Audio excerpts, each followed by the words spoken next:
Hello everyone, welcome back with another tutorial. तो आज के हम इस लेक्चर में डील करेंगे डायबिटीज़ मेलाइटस।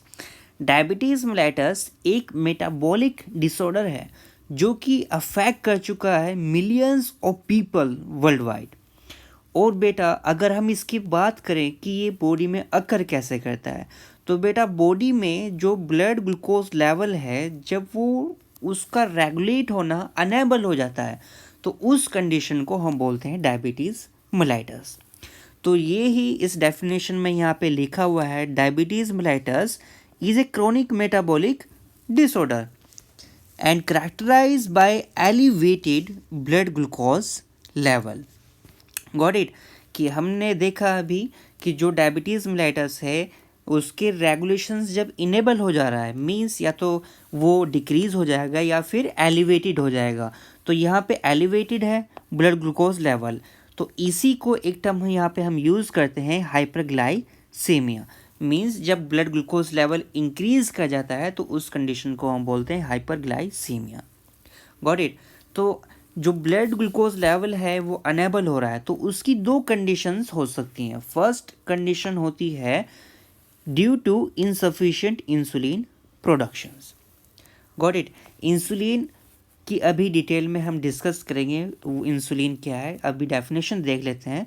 तो डायबिटीज़ मेलाइटस को कॉज जो हो रहा है उसका जो कारण है ड्यू है वो दो तरीके से है। First is insufficient insulin productions. Got it. और सेकंड है अपना सेकंड कंडीशन बेटा होती है इम्पेयर्ड इंसुलिन एक्शंस। तो दो कंडीशन से डायबिटीज मेलाइटस होता है। First is insufficient insulin productions and the second is impaired insulin actions। and then insulin is a hormone. Insulin क्या है? एक हार्मोन है जो कि हार्मोन एक केमिकल मैसेंजर होता है जो कि बॉडी को कोऑर्डिनेशंस में हेल्प करता है। प्रोड्यूस बाय द पैनक्रियाज, जो कि पैनक्रियाज एक ग्लैंड होती है जिससे कि वो प्रोड्यूस होता है। That help regulate blood sugar by enabling glucose to enter cell for energy. Got it. अब बेटा जो डायबिटीज़ मेलाइटस है, जो दो मैंने अभी इनसफिशिएंट इंसुलिन प्रोडक्शंस बताया, first insufficient insulin productions and the second is impaired insulin actions. तो इस बेस पे जो डायबिटीज़ मेलाइटस है उसको टू टाइप में हमने कैटेगराइज किया है। कितने टाइप में किया है? टू टाइप्स में हमने उसको कैटेगराइज किया है। First is type 1 diabetes mellitus and the second is type 2 diabetes mellitus। बेटा टाइप फर्स्ट डायबिटीज़ मेलाइटस को हम बोल देते हैं कि ये इंसुलिन डिपेंडेंट डायबिटीज़ मेलाइटस होता है। अब ये इंसुलिन डिपेंडेंट डायबिटीज़ मेलाइटस क्यों होता है ये अभी हम आगे डिस्कस करेंगे। टाइप 2 डायबिटीज़ मेलाइटस को हम non insulin dependent diabetes mellitus बोलते हैं। अब ये नॉन इंसुलिन डायबिटीज़ मेलाइटस क्यों होता है तो बेटा इसको भी हम आगे डिस्कस करेंगे। तो बेटा ये दोनों टाइप्स डिस्कस करने से पहले एक हम समझ लेते हैं कि लीवर जिसमें कि जो ग्लूकोज है वो स्टोर होता है ग्लाइकोजन की फॉर्म में, और फिर पैनक्रियाज जिससे कि हम देख रहे हैं जो हार्मोन है इंसुलिन उसका सिक्रीशन हो रहा है, वो प्रोड्यूस हो रहा है। तो इन दोनों में क्या रिलेशन है और ये कैसे एक दूसरे पे एक्ट करते हैं, तो चलिए समझ लेते हैं। तो बेटा जो लीवर है, लीवर में क्या होता है? अभी हमने क्या पढ़ा? लीवर में होता है glucose store. Got it. Glucose store liver में होता है, किसकी फॉर्म में होता है बेटा? ये ग्लूकोज स्टोर होता है ग्लाइकोजन की फॉर्म में। कहाँ पे? लीवर में। Got it. तो ये लीवर है, मैं इसको अच्छे से ड्रॉ कर देता हूँ यहाँ पे। ये ग्रीन कलर से मैंने डिनोट किया है ग्लूकोज। तो ग्लूकोज लीवर में प्रेजेंट है।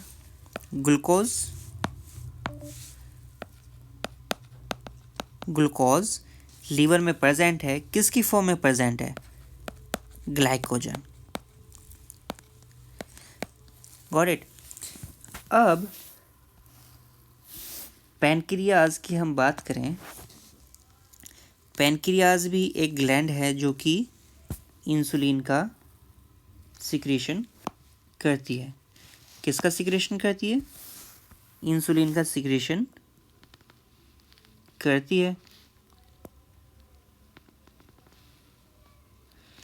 ये रही अपनी पैनक्रियाज जो कि इंसुलिन का सिक्रीशन करेगी।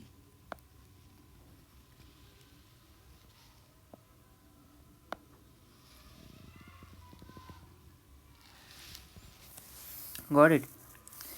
तो बेटा अब ये बात कि जो पैनक्रियाज है, ये पैनक्रियाज है अपना, क्या है? पैनक्रियाज है। Got it. इस पैनक्रियाज के अंदर एक बीटा सेल होती है। क्या सेल होती है? एक बीटा सेल होती है जो कि प्रोड्यूस करती है, क्या करती है? प्रोड्यूस करती है इंसुलिन हार्मोन को। Got it. इंसुलिन हार्मोन को प्रोड्यूस कर रही है। अब ये इंसुलिन हार्मोन जाता है लीवर पे और एक्ट करता है लीवर सेल पे जहाँ पे ग्लूकोज स्टोर है। अब मीन्स अब बॉडी है, अब ये स्टारवेशन पे चल रही है, अब इसको नीड है ग्लूकोज की। अब एक कोऑर्डिनेशन पूरा नर्वस सिस्टम होता है, उसके थ्रू मैसेज जाता है ब्रेन में। ठीक है, पहले सेल से मैसेज आएगा ब्रेन में कि हमें ग्लूकोज की नीड है, फिर वहाँ से जो मैसेज है वो फिर वापस आएगा इंसुलिन के पास। फिर इंसुलिन क्या करेगा? इंसुलिन एक्ट करता है लीवर पे जाके, ये एक्ट कर रहा है लीवर पे जाके, और फिर यहाँ से क्या होता है? फिर यहाँ से ग्लूकोज का प्रोड्यूस होता है और फिर यहाँ से ये प्रोड्यूस होके यहाँ से रिलीज़ होके किसके पास जाता है? ये हो जाता है सेल के पास जिसको नीड थी ग्लूकोज की।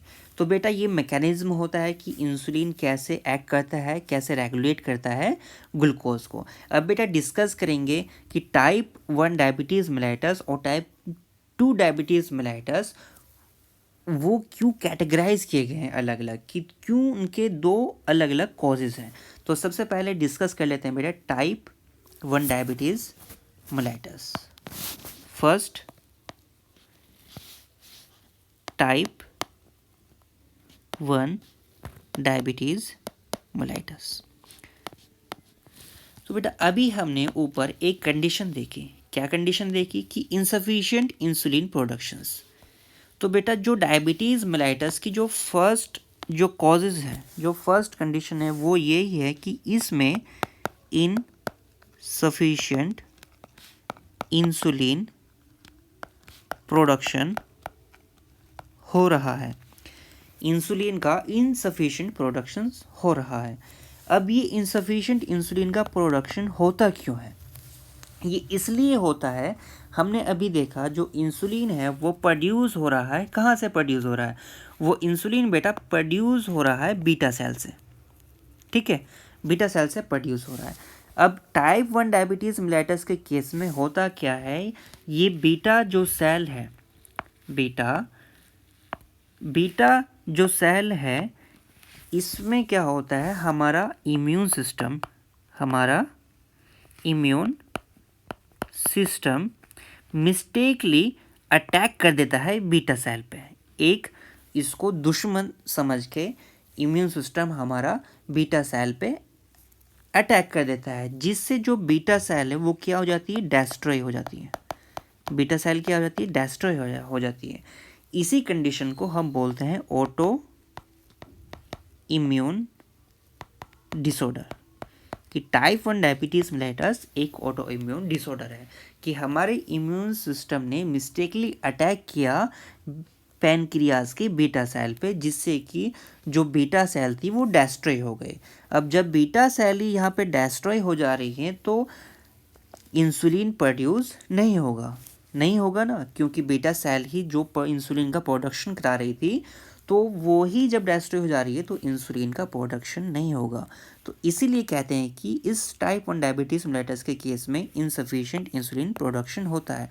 तो जब इंसुलिन का प्रोडक्शन नहीं हुआ तो वो एक्ट कैसे करेगा? ग्लूकोज को रेगुलेट कैसे करेगा? Got it. तो इसी केस में फिर ग्लूकोज लेवल बॉडी के अंदर, बॉडी सर्कुलेशंस में वो रेगुलेट उसे करने वाला कोई नहीं है, तो वो अनेबल हो जाता है due to insufficient insulin productions. तो ये टाइप 1 डायबिटीज़ मेलिटस के केस में बेटा होता है। तो टाइप 2 डायबिटीज़ मेलिटस के केस में क्या होता है, टाइप 2 डायबिटीज़ मेलिटस के केस में क्या होता है, वे टाइप 2 डायबिटीज़ मेलिटस के केस में ये होता है कि जो अपना इंसुलिन है, ठीक है, जो अपनी बीटा सेल थी, ये यहाँ पे बीटा सेल थी, मैं नीचे ड्रॉ कर देता हूँ, ये बीटा सेल थी अपनी, ठीक है, जो कि पैनक्रियाज की थी, गॉट इट। अब बेटा ये बीटा सेल, अब ये बीटा सेल, अब ये beta cell, so sorry, just a moment please, ये बीटा सेल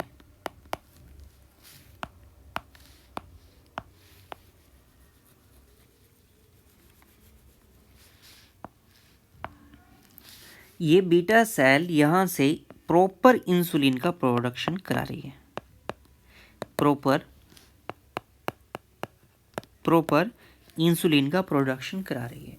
यहाँ पे कोई भी इम्यून सिस्टम अटैक नहीं कर रहा है, गॉट इट, यहाँ पे कोई भी इम्यून सिस्टम अटैक नहीं कर रहा है, प्रॉपर इंसुलिन बन रहा है। तो हमने अभी डेफिनेशन में ऊपर देखा दूसरी कंडीशन, इम्पेयर्ड इंसुलिन एक्शन। तो हमारी टाइप 2 डायबिटीज़ मेलिटस में जो सेकंड कंडीशन रहेगी वो रहेगी इम्पेयर्ड इंसुलिन एक्शन। मीन्स कि प्रॉपर इंसुलिन बन रहा है बट उसका एक्शन नहीं हो पा रहा है, जो सेल्स हैं वो उसको यूटिलाइज नहीं कर रही है, गॉट इट, वो इंसुलिन को यूटिलाइज नहीं कर रही है। तो इस कंडीशन में क्या होता है, टाइप 2 डायबिटीज़ मेलिटस होता है, गॉट इट। तो दोनों टर्म समझ आए, type 1 diabetes mellitus and type 2 diabetes mellitus. कि टाइप 1 डायबिटीज़ मेलिटस उस केस में होगा जब इनसफिशिएंट इंसुलिन प्रोडक्शन होगा, मीन्स बीटा जो सेल है वो क्या हो जाएगी, वो डिस्ट्रॉय हो जाएगी, गॉट इट। और जो टाइप 2 डायबिटीज़ मेलिटस है उसमें जो सेल्स हैं जो कि इंसुलिन को यूटिलाइज कर रही थी और फिर वहाँ से ग्लूकोज को रेगुलेट हो रहा था, तो वो जो यूटिलाइजेशन है वो नहीं होती इसमें, यानी कि उसका एक्शन प्रॉपरली नहीं हो पाता। इंसुलिन तो बॉडी में प्रोड्यूस हो रहा है, उसको तो बीटा सेल जो है वो प्रॉपर प्रोड्यूस कर रही है, बट जहाँ पे जाके एक्शन करना था, जो रिसेप्टर था, वो रिसेप्टर क्या हो जा रहा है, वो डिस्टर्ब हो जा रहा है, ठीक है। अब बात करते हैं कि फर्स्ट को जो टाइप 1 डायबिटीज़ मेलिटस था उसको हमने इंसुलिन डिपेंडेंट डायबिटीज़ मेलिटस क्यों बोला, क्योंकि बेटा यहाँ पे इंसुलिन का प्रोडक्शन नहीं हो रहा है, तो इसीलिए इस कंडीशन का पेशेंट डिपेंड रहता है इंसुलिन इंजेक्शन पे, इंसुलिन का उसको इंजेक्शन चाहिए होता है।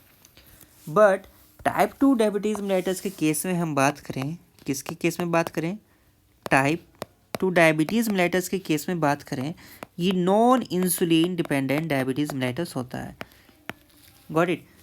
इस केस में हम बात करें, इसको बाहर से कोई भी, इस पेशेंट को बाहर से कोई भी इंसुलिन की नीड नहीं होती। क्यों नहीं होती, क्योंकि इस केस में तो इंसुलिन पैनक्रियाज बना रहा है, गॉट इट, इंसुलिन पैनक्रियाज बना रहा है, क्लियर। तो यही था type 1 and type 2 diabetes mellitus. इसके सिम्टम्स क्या है, इसे कौन कौन सी मेडिसिन देनी चाहिए, ये हम बात करेंगे इसके अगले लेक्चर में। Thank you.